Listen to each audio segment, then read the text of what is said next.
السلام عليكم، ازيكم عاملين ايه؟ يا رب تكونوا بخير. انا امال سليم. هعمل معاكم النهارده كفتة الحاتي زي ما قال الحاتي. هنعملها بطريقة سهلة وبسيطة، وهنقول كل التكات اللي تخليها تنجح معاكي، وازاي تطلع معاكي نفس الطعم، وكمان مش مكتومة وما تفكش منك. لو عجبك الفيديو النهاردة ما تنسيش لايك وشير للفيديو وتسيبيلي رأيك في الكومنتات. ولو أول مرة تدخلي القناة ياريت تعملي اشتراك في القناة وتفعلي زر الجرس علشان توصلك وصفاتي.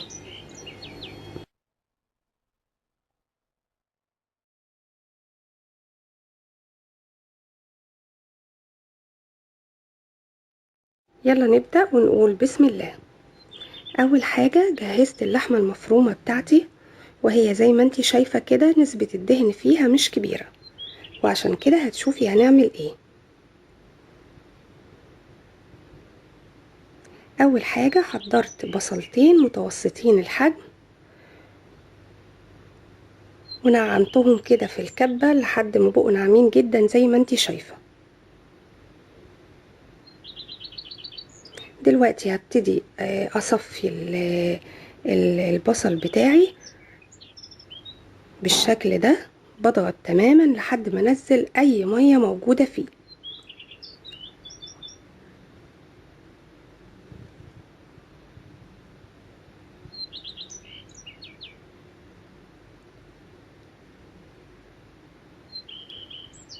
ودي خطوة مهمة جدا عشان الكفتة تكون متماسكة. خدت بشر البصل وحطيته على اللحمة المفرومة. بالنسبة للمية البصل انا هسيبها على جنب، وحطيت فيها رشة ملح. ادي اللحمة المفرومة بعد ما حطيت عليها التفل بتاع البصل، هحط معلقة صغيرة من الملح. دول زي ما انا قلتلك 850 جرام من اللحم المفروم، ومعلقة صغيرة من الفلفل الاسود،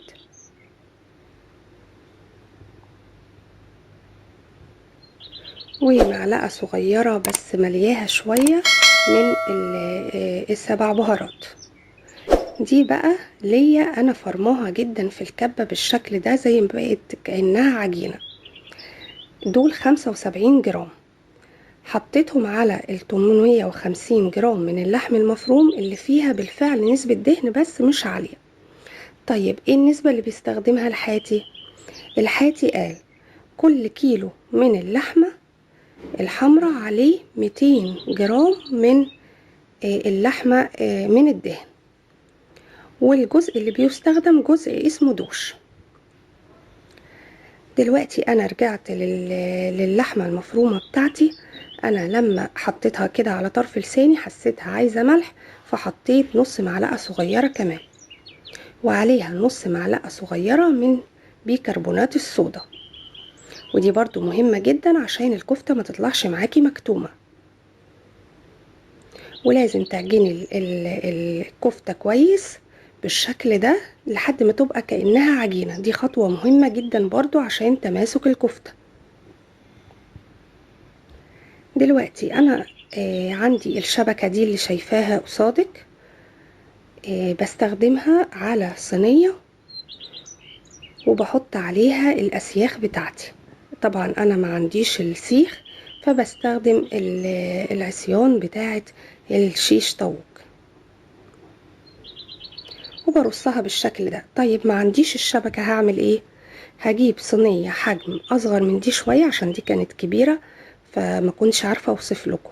بتكون اصغر من دي شوية وبحطها على الطرفين، واحط وابتدي اعمل كفتة عادي جدا، يعني بحمل العصاية على الجنبين بتاعت الصينية زي ما بحملها كده على الشبكة عادي جدا.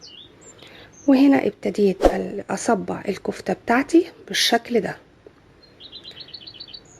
دي مية البصل، انا بعد ما طلعتها احنا كنا حاطين عليها رشة ملح، وضفت عليها كمان معلقة صغيرة من الخل. طيب بالنسبة لتصبيع الكفتة، باخد جزء من اللحمة المفرومة وابتدي اضغطه كويس جدا على العصاية بتاعتي بتاعت الشيش، وبعد ما اضغطها كويس واخليها تمسك في العصاية، ابتدي انزل ايدي في مية البصل وابتدي اصبعها ازاي؟ ان انا بشتغل بصباعين بس، اللي هما الابهام والسبابة، زي ما بيعمل الحاتي بالظبط. بيبتدي يضغط بيهم زي ما انت شايفة كده قصادك، عشان تتصبع معاكي وتطلع بالشكل اللي احنا بنشوفه. شايفة الضغطة دي؟ هي بالظبط اللي في الكفتة اللي بيعملها الحاتي. وهكذا زي ما انت شايفة كده. بتثبتي الاول اللحمة المفرومة بتاعتك كويس على السيخ، وبعد كده تصبعيها بالشكل ده لحد ما تاخد شكل الصباع، وكمان تفرديها الحجم اللي انت عايزاه.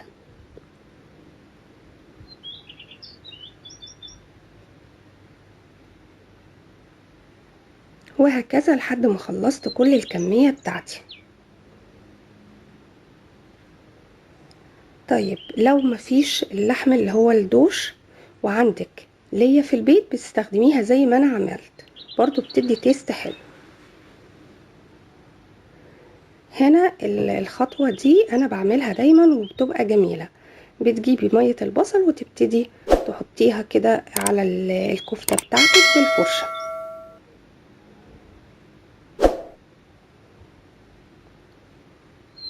وبتدخلي الكفتة بتاعتك يعني من بعد نص ساعة تتابعيها وتقلبيها على الناحية التانية عشان تاخد لون. شايفة طالعة شكلها ما شاء الله ازاي؟ وطالعة بنفس التصبيعة اللي بتكون في الكفتة اللي بنشتريها من بره. وعلى فكرة يا جماعة طرية وما نشفتش، وزي ما بقولك كده ما فكتش ولا اي حاجة. الخطوة دي لو عايزة تديها ريحة الفحم زي اللي بنشتريها بالظبط من عند الحاتي، بتحطي قطعة من الفحم وعليها شوية من الزيت، بتطلع بالشكل ده. عايزة تخلي ريحة الفحم قوية جدا فيها، يبقى هتغطيها بصينية تاني او بورق فويل. انا يعني بخليها تاخد ريحة بسيط، مش بكتمها، يدوب كده بتاخد ريحة بسيط، مش بتقل ريحة الفحم فيها. وهي ابتديت افكها ازاي؟ شايفة بتطلع بسهولة، لا بتتكسر مني ولا فكت مني ولا اي حاجة. وبرضو حجمها شايفة عامل ازاي؟ يعني ما صغرتش قوي ولا الكلام ده. وكانت الريحة بجد تحفة. ونصيحة ما نجيبش خالص توابل الكفتة اللي هي بتكون جاهزة.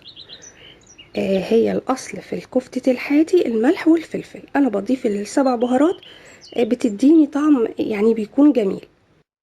وبالنسبة للفلفل الاسود انا ضفت معلقة واحدة صغيرة فلفل اسود، عشان مش بحبها سبايسي قوي عشان الاطفال الصغيرين، لكن عايزة تزوديها بحيث الفلفل الاسود يكون ظاهر فيها، ده براحتك وزي ما تحبي. اهي شايفة الكفتة عاملة ازاي من جوه؟ ازاي مش مكتومة ولا اي حاجة، ومتماسكة، وبجد كان طعمها جميل جدا. جربيها هتعجبك بإذن الله. ولو عجبكم الفيديو النهاردة ما تنسوش لايك وشير للفيديو وتسيبولي رأيكم في الكومنتات. ولو أول مرة تدخلي القناة ياريت تعملي اشتراك في القناة وتفعلي زر الجرس علشان توصلك وصفاتي. بحبكم في الله. أمال سليم.